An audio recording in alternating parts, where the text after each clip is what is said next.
रे बेहुदा, रे तुमने ड्यूटी छोड़कर कहाँ रहते हो? महाराज, मैं ड्यूटी छोड़कर महारानी को पास रहते हैं महाराज। क्यों कि महारानी कहता है मिलन, तो फिर पहले महाराज को छोड़कर मेरा करो, सारा काम जितना है तो सब कुछ करो, महाराज को पास मत जाओ। ठीक है,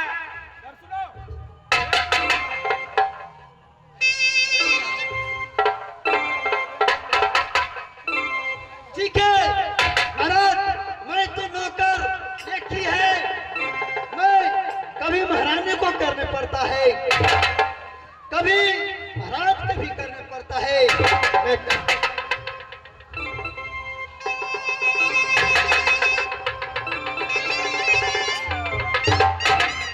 मिलन, तुम टीटी बजा, रे निंदरा पेता बता सकता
बालो क्या कहता है बता उदल, फिर भी मैं नहीं कहता है बता उदल, वो तो मेरा भाई है। जिस किला में जाता है बंस उड़ा देता है, इस धरती पर दरे उदल चलता है धरती फट जाता है। रुदल डर से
इस समय आपको कुछ मालूम है?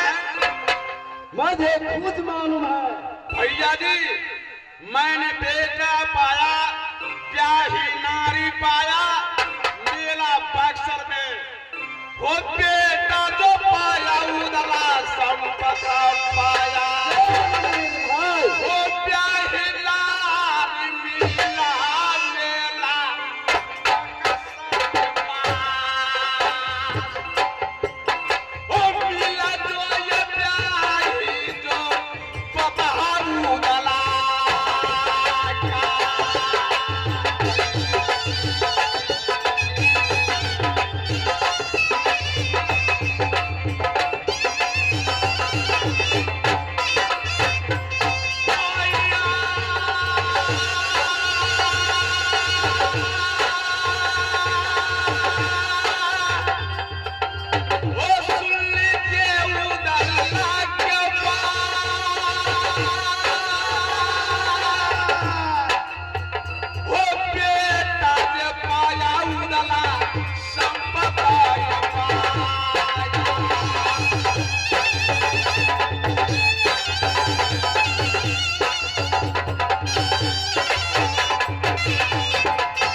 नहीं नहीं भाई उदल, अरे जो हो गया सो हो गया, जो हो गया सो हो गया। अब ऐसा करो, दोनों बालक को मंगाकर माधवपुर स्कूल में पढ़ाओ। भैया देवा, क्या कह रहा है भैया अमरपति जी? जिस समय भगवान राम वनवास को गया, तब भरत जी चित्रकूट में मिलने को गया, तो वहां भरत जी ने बोला बरस बरस उड़ा सब राम भरत की मिलनी लेख सकल पूरा। बोलो भैया। बोला हे भाई राम, आप जैसे पुरुषोत्तम, आप जैसे प्रभु कहीं नहीं मिलेगा। राम ने भी बोला कि भरत जैसा भाई नहीं होगा। भाई मिलो आपस में, साथ साथ इंदल की साथ जंगली को पढ़ने को भेजो। क्या भैया बेटा जंगलिया को, बेटा इंदल को आपको विचार हो रहा है कि मधुपुर स्कूल पढ़ने को पठाए? क्योंकि राज भोपा के अंदर मैं भी मूर्ख है, मेरे भैया जी मूर्ख है, सभी मूर्ख का मूर्ख है। बेटा जंगली, बेटा इंदल मधुपुर स्कूल में पढ़ेगा। पढ़िए बल्ली बेटा बोले का बुधिया करम होगा।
भकुरबा कहाँ है?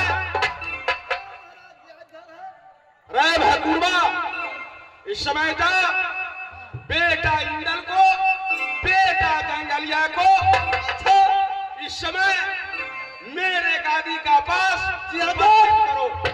ठीक है महाराज, मैं चाहता है और छोटा महाराज को मैं बुला के लिए आता है। सही बात रे चलता नदियन रे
प्रेम से जाना, प्रेम से जाना, रगड़ना झगड़ना नहीं, किसी से रार नहीं बिसाना बेटा।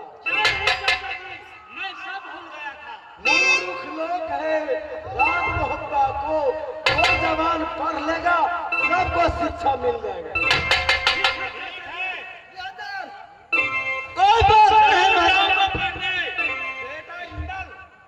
चाचा जी, इधर सुनो, बोलिए। तुम तो जंगलिया से परे हो, जरूर कुछ उससे ज्यादा तुम जानते हो, जरूर जानकार हो। बेटा, इस समय तुमने दोनों भाई मिलकर जाओ, साथ लेकर जाना, साथ लेकर आना। ठीक है चाचा जी। रामायण में उल्लेख किए हैं, शुद्ध वित्त नारी भवन परिवारा होई राग बारंबार। बेटा इंदल, चाचा जी, सूत नामे पुत्र हुआ, पीत नामे बस्तर हुआ, भवन नामे महल हुआ। 1000 बार तोड़ सकता है, 1000 बार बना सकता है, समझा जी। अष्ट विचार जिया जाग होता अजग में कमी है जो होता रहा। बेटा इंदल, चाचा जी, भाई सन सहोदरा न मिलेगा बारंबार। रे भाई सन सहोदरा इंदल दुनिया में न होगा।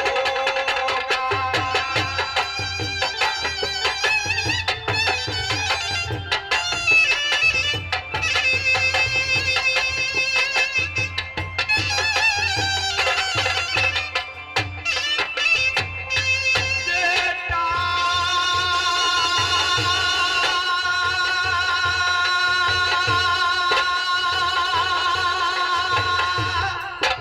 रे सुनो ये इंदल महाराज,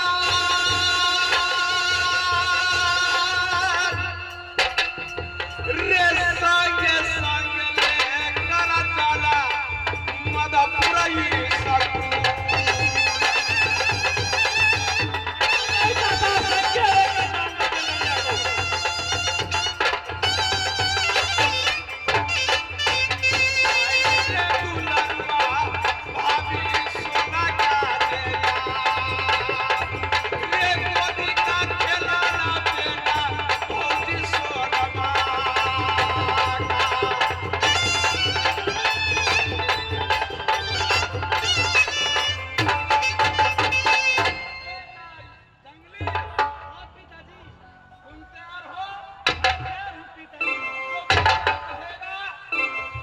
वही करना, जिस रास्ते से भैया जाएगा उसी रास्ते से जाना, जिसी रास्ता से वो आएगा उसी रास्ता से आना।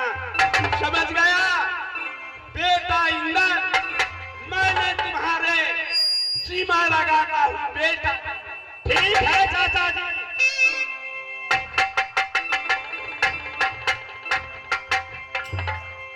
जंगलिया, तो पढ़ने लिखने के लिए तो जाना ही होगा। रे पढ़ने लिखने से बुद्धि विद्वान होता है, खेलने कूदने से खराब होता है। रे देखो गांव-गांव में जिसका बच्चा पढ़ लिया है, कोई डॉक्टर है, कोई इंजीनियर है, अभी नहीं कहीं चाकरी मिलता है तो नगर पालिका में तो कोई नहीं कोई ढूंढ लेगा वो। जब मूर्ख रहेगा कोई नहीं पहचानेगा।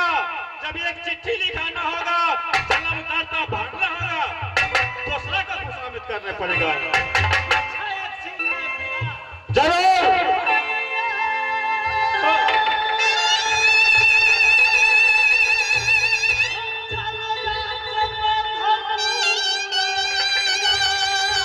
जरूर जरूर जरूर।